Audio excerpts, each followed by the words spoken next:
English बोलने में अक्सर हिचकिचाहट होती है ना? अगर ऐसा है तो यकीन मानिए ये बहुत आम बात है। आज हम एक ऐसे 7 दिन के प्लान पर बात करेंगे जो इस कॉन्फिडेंस को बिल्कुल नेक्स्ट लेवल पर ले जाएगा। तो चलिए शुरू किया जाए। ये सवाल तो हर भाषा सीखने वाले के मन में घूमता ही है। शुरू शुरू में तो लगता है जैसे सामने कोई पहाड़ खड़ा हो, पर सोचिए, अगर उस पहाड़ पर चढ़ने का एक बना बनाया नक्शा मिल जाए, एक स्टेप बाय स्टेप गाइड, तो कैसा रहेगा?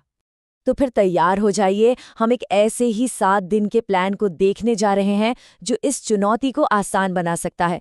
और इसकी शुरुआत होती है पहले दिन से। जी हाँ, बिल्कुल सही सुना, सिर्फ 7 दिन। और सबसे अच्छी बात पता है क्या है?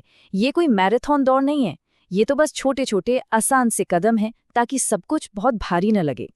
तो हमारी ये जो यात्रा है ना, ये बाहर की दुनिया से नहीं बल्कि अपने अंदर से शुरू होती है। पहले दिन का मकसद किसी को इम्प्रेस करना नहीं है, बल्कि खुद को ये यकीन दिलाना है कि हाँ, ये मुमकिन है। अब देखिए, ये सिर्फ वाक्यों का ट्रांसलेशन नहीं है, ये असल में पावरफुल डिक्लेरेशंस हैं, जिन्हें हम कहते हैं पॉजिटिव अफर्मेशंस। जब कोई इन्हें शीशे के सामने खड़े होकर खुद से बोलता है, तो वो एक तरह से अपने दिमाग को डर से निकालकर कॉन्फिडेंस की तरफ मोड़ रहा होता है। तो पहले दिन माइंडसेट पर काम करने के बाद अब बारी है दिन 2 की। यहाँ फोकस इस बात पर है कि सोचने का तरीका बदला जाए, मतलब हिंदी में सोचकर फिर उसे इंग्लिश में ट्रांसलेट करने की जो आदत है ना, उसे तोड़ना है और सीधे इंग्लिश में सोचना शुरू करना है। देखिए, ये कितना सिंपल है। अगली बार जब पानी पिएं तो बस मन में सोचें, आई एम ड्रिंकिंग वाटर। ये छोटी सी आदत ही रोजमर्रा की जिंदगी को एक मजेदार इंग्लिश क्लास बना देगी, वो भी बिना किसी प्रेशर के। ठीक है, तो 2 दिन तक अपने अंदर की बातचीत पर काम हो गया। अब तीसरे दिन एक बड़ा स्टेप लेने का वक्त है। अब बारी है उन विचारों को आवाज देने की और बाहर की दुनिया से जुड़ने की। ये सेंटेंस भले ही छोटे लग रहे हों, पर ये बहुत पावरफुल हैं। ये सिर्फ शब्द नहीं, ये तो बातचीत को कंट्रोल करने के टूल्स हैं।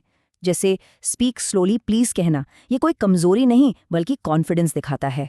दिन 4 ये उन चीजों के बारे में है जो हम दिन भर महसूस करते हैं और बोलते हैं। जरा सोचिए, दिन में कितनी बार ये कहने की जरूरत पड़ती है कि भूख लगी है या अभी बिजी हैं। ये सेंटेंस तो रोज की बातचीत की कह सकते हैं रीढ़ की हड्डी है। इन आसान वाक्यों को सीख लेने का मतलब है कि कोई भी छोटी मोटी सोशल बातचीत में तुरंत हिस्सा ले सकता है। इससे ये महसूस होता है कि हाँ, भाषा का इस्तेमाल हो रहा है, हम भी इस बातचीत का हिस्सा हैं। और कॉन्फिडेंस बढ़ाने के लिए इससे जरूरी और क्या होगा। अब आते हैं दिन 5 पर, और ये दिन एक गेम चेंजर हो सकता है। यहाँ हम फिर से माइंडसेट पर ही काम करेंगे, लेकिन इस बार ऐसे पावरफुल सेंटेंस इस्तेमाल होंगे जो एक्शन लेने के लिए मोटिवेट करें। मतलब सिर्फ यकीन करना नहीं, बल्कि कुछ करके दिखाना है। इन लाइंस को एक तरह का मेंटल एनर्जी ड्रिंक समझिए। जब भी थोड़ा लो फील हो या प्रैक्टिस करने का मन न करे, बस इन्हें दोहरा लेना है। ये याद दिलाएंगे कि शुरुआत क्यों की थी और आगे बढ़ने की हिम्मत देंगी। मैं कर सकता हूँ, ये शायद इस दिन का या कहूँ कि इस पूरी जर्नी का सबसे जरूरी सेंटेंस है। कभी कभी तो बस ये 3 शब्द बोल देना ही बड़ी बड़ी मुश्किलों को पार करने की हिम्मत दे जाता है। और लीजिए, हम आ गए दिन 6 पर। शायद इसी पल का तो इंतजार था। अब तक जो भी सीखा है उसे एक साथ जोड़ने का और एक असली बातचीत की प्रैक्टिस करने का टाइम आ गया है। ये स्लाइड कितनी अच्छी तरह से दिखा रही है कि कैसे इन सिंपल सेंटेंस से एक पूरी बातचीत बन सकती है, नमस्ते से लेकर अलविदा तक। ये असल में बिना घबराए एक सेफ और स्ट्रक्चर्ड तरीके से बातचीत की प्रैक्टिस करने का मौका है। और अब आखिरी दिन, ये इस पूरे हफ्ते की मेहनत को सेलिब्रेट करने का दिन है।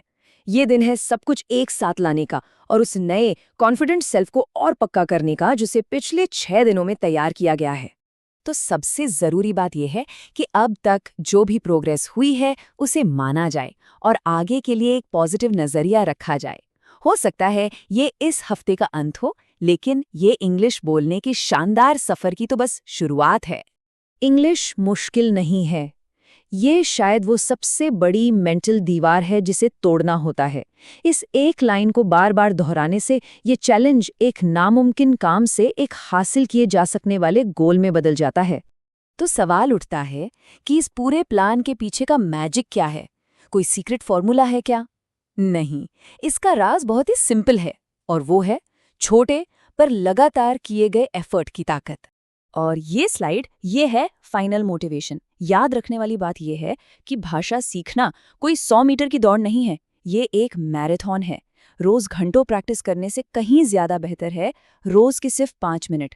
यही 5 मिनट का फोकस समय के साथ कॉन्फिडेंस में एक बहुत बड़ा और परमानेंट बदलाव ला सकता है। तो हम इस सफर को एक सवाल के साथ खत्म करते हैं। इस 7 दिन के प्लान को एक एंड पॉइंट की तरह नहीं बल्कि एक लॉन्च पैड की तरह देखिए। एक मोमेंटम बन चुका है। अब 8वां दिन कैसा होगा, ये फैसला तो अब हर किसी को खुद करना है।